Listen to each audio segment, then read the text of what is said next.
Vous écoutez Actu Rémi News. Voici l'essentiel de l'actualité nationale et internationale, issue des grandes sources d'informations à travers le monde. Bonne écoute. Aujourd'hui, jeudi 13 juin, l'actualité mondiale se partage entre nouvelles tensions géopolitiques, évolutions économiques et actualités du Canada. Nous reviendrons aussi sur les avancées dans le domaine scientifique, l'évolution du climat et certaines situations majeures sur la scène internationale. Enfin, nous ferons un point sur les Jeux olympiques et dresserons les grandes lignes à retenir en ce jeudi. Géopolitique. Dans la région du Moyen-Orient, Israël poursuit ses opérations militaires dans la bande de Gaza. Selon l'armée israélienne, une offensive a été menée près de Rafah, dans le sud du territoire. Tsahal annonce avoir ciblé plusieurs positions du Hamas. Des frappes aériennes ont également touché des quartiers résidentiels voisins, selon des sources palestiniennes. Le gouvernement israélien maintient que l'objectif est de démanteler l'infrastructure du mouvement armé Hamas. Les autorités de Gaza font état de dizaines de victimes civiles, mais aucun bilan indépendant n'a pu être confirmé jusqu'à présent. Toujours au Moyen-Orient, l'Iran reste au centre des préoccupations internationales sur le dossier nucléaire. Le guide suprême, l'ayatollah Ali Khamenei, a publiquement réaffirmé que l'Iran poursuivrait ses activités nucléaires à des fins pacifiques. Cependant, les États-Unis expriment leurs inquiétudes face à la montée du stock d'uranium enrichi. Le département d'État américain a appelé Téhéran à une transparence accrue en matière de coopération avec l'Agence internationale de l'énergie atomique. En Ukraine, la situation demeure tendue à l'est. Des combats intenses ont été signalés dans la région de Donetsk. Selon le ministère ukrainien de la Défense, plusieurs villages ont changé de contrôle au cours des dernières 24 heures. La Russie a reconnu avoir mené des frappes de drones dans la région de Kharkiv, touchant des dépôts logistiques. De leur côté, les autorités ukrainiennes font état de pertes humaines et matérielles sans en préciser le bilan exact. Sur le plan diplomatique, l'Union européenne a annoncé le déploiement de fonds additionnels pour assister l'Ukraine à hauteur de 1,4 milliard d'euros. Concernant la Chine et l'Asie-Pacifique, la marine chinoise a mené un nouvel exercice militaire dans la mer de Chine méridionale. Le ministère chinois de la Défense évoque un déploiement comprenant plusieurs frégates et avions de chasse. Les Philippines ont exprimé leurs préoccupations, accusant Pékin d'activités provocatrices près de l'île de Palawan. Les États-Unis ont réaffirmé leur engagement auprès de leurs alliés régionaux. Le Japon, quant à lui, a dépêché une mission navale dans la zone, selon une annonce officielle du ministère japonais des Affaires étrangères. Le Conseil national électoral a validé la tenue de l'élection présidentielle. Le scrutin se déroulera le 28 juillet. Le président sortant, Nicolás Maduro, est candidat à un nouveau mandat. Plusieurs personnalités de l'opposition ont appelé la communauté internationale à surveiller le processus électoral. Les États-Unis ont indiqué suivre attentivement la situation, soulignant l'importance du respect des droits démocratiques dans le pays. Au Brésil, le gouvernement a confirmé l'envoi de renforts militaires dans l'État de Roraima, à la frontière avec le Venezuela. Cette décision intervient après une série d'affrontements impliquant des groupes armés. Les autorités brésiliennes souhaitent renforcer la sécurité dans cette zone sensible. La défense du Brésil précise que le déploiement concerne près de 500 soldats et plusieurs véhicules blindés. Au total, la scène géopolitique internationale est marquée par une intensification des tensions en Ukraine, au Proche-Orient et en Asie-Pacifique, ainsi que par une vigilance accrue sur les scrutins politiques en Amérique latine. Canada. Au Canada, la Chambre des communes à Ottawa a adopté un projet de loi concernant la protection des langues officielles. Le texte vise à renforcer les droits des francophones hors Québec.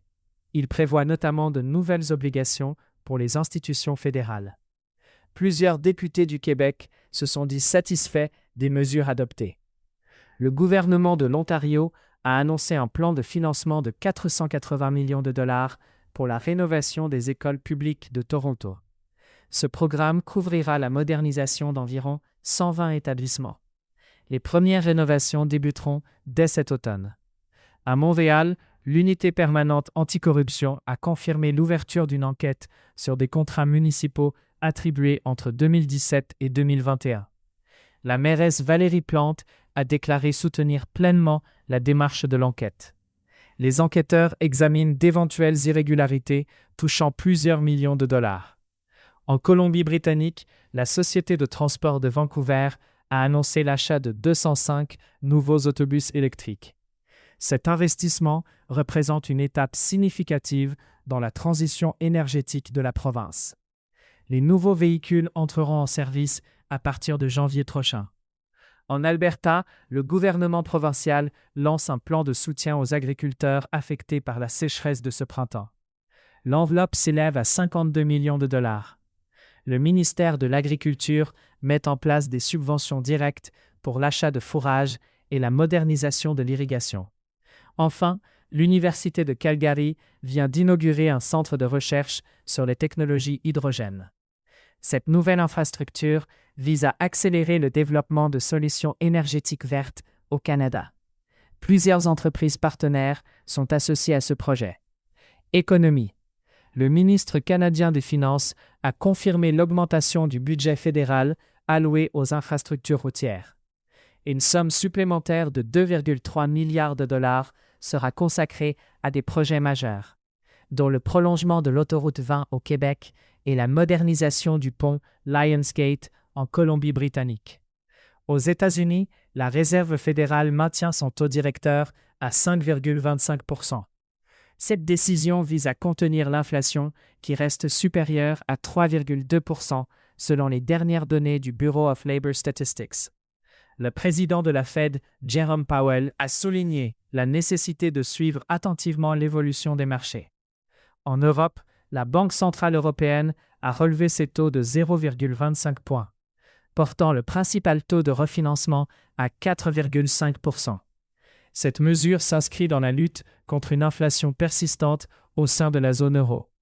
L'Allemagne affiche une inflation en légère baisse à 2,8%. Le groupe pharmaceutique français Sanofi a annoncé la vente de sa filiale de produits génériques à un consortium indien pour un montant de 1,7 milliard d'euros. Cette opération permettra au groupe de se recentrer sur la recherche et le développement. En Asie, Toyota a déclaré des résultats trimestriels records, avec un chiffre d'affaires de 41 milliards de dollars US. Le constructeur japonais attribue cette performance à la hausse de la demande mondiale pour ses véhicules hybrides.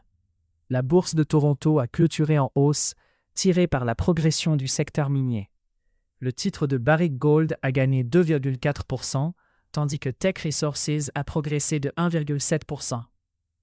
Les marchés ont également réagi positivement aux annonces récentes dans le secteur des énergies renouvelables.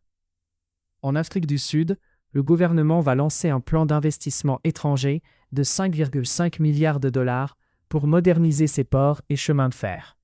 Le président Cyril Ramaphosa mise sur cette initiative pour relancer les échanges et l'emploi. Le Fonds monétaire international a publié une mise à jour sur la croissance mondiale, maintenant sa prévision à 3,1% pour l'année en cours. Le FMI cite la reprise des échanges commerciaux et la résilience du marché de l'emploi dans plusieurs grandes économies. Science. En France, le Centre national de la recherche scientifique a annoncé la découverte d'une nouvelle molécule prometteuse contre le cancer du pancréas. Les premiers essais précliniques révèlent une inhibition de la croissance tumorale chez la souris. Des chercheurs de l'Université de Californie ont mis au point une intelligence artificielle capable de traduire en temps réel la langue des signes américaine. Le système exploite des capteurs de mouvement et une base de données de plusieurs milliers de gestes. En Corée du Sud, Samsung a dévoilé une puce électronique de nouvelle génération dédiée aux applications de cybersécurité. Ce composant, baptisé S5E9935, promet un niveau de chiffrement avancé pour les transactions financières mobiles. La NASA a procédé au lancement du satellite GeoSat-2, destiné à observer le rayonnement solaire et ses effets sur les communications terrestres. Selon l'Agence spatiale américaine, les premiers signaux reçus sont jugés encourageants. Au Royaume-Uni, une équipe de l'Université d'Oxford publie des travaux sur l'édition génétique visant à rendre les organes de porc compatible avec la greffe humaine. L'expérience a permis la survie prolongée de greffons chez l'animal. En Australie, l'Institut national de recherche marine a détecté un nouveau courant océanique au large de la Tasmanie. Ce courant présente des caractéristiques uniques et suscite l'intérêt pour la compréhension des migrations de poissons. Climat. Le gouvernement allemand a annoncé un plan de reforestation de 120 000 hectares d'ici 2027. Ce plan vise à contrer l'impact des épisodes de sécheresse de plus en plus fréquents. En Espagne, une vague de chaleur frappe la région d'Andalousie avec des températures supérieures à 41 degrés Celsius, selon l'Agence espagnole de météorologie. Les autorités ont instauré des mesures d'urgence pour protéger la population vulnérable. Au Québec, le ministère de l'Environnement signale que le niveau du fleuve Saint-Laurent reste inférieur de 20 cm à la moyenne saisonnière. Des restrictions d'eau sont en vigueur dans certaines municipalités. En Indonésie, les feux de forêt continuent de progresser sur l'île de Bornéo. Selon les autorités locales, 250 000 hectares ont brûlé depuis le début de l'année. Les émanations de fumée perturbent la vie de plusieurs villes. Le gouvernement du Kenya a lancé une campagne de distribution de filtres à eau dans la région du lac Victoria. L'objectif est de combattre la contamination croissante due à la prolifération d'algues toxiques. La communauté scientifique internationale s'inquiète de la disparition accélérée des habitats naturels errés de plusieurs espèces d'amphibiens en Amérique centrale. Un rapport publié ce matin cite le Costa Rica et le Honduras parmi les pays les plus affectés. Monde. Au Mexique, la Cour suprême a statué en faveur de la dépénalisation partielle de l'avortement dans l'État du Chiapas. La décision permet désormais l'accès à l'IVG sous certaines conditions médicales spécifiques. En Turquie, le procès de 56 opposants politiques s'est ouvert à Ankara. Ils sont accusés d'incitation à la révolte lors des manifestations de 2021 contre la réforme constitutionnelle. Plusieurs ONG de défense des droits humains étaient présentes à l'audience.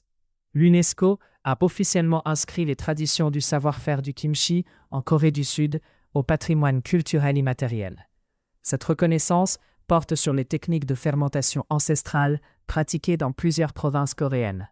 La Commission européenne a validé un nouveau règlement sur l'étiquetage des produits alimentaires.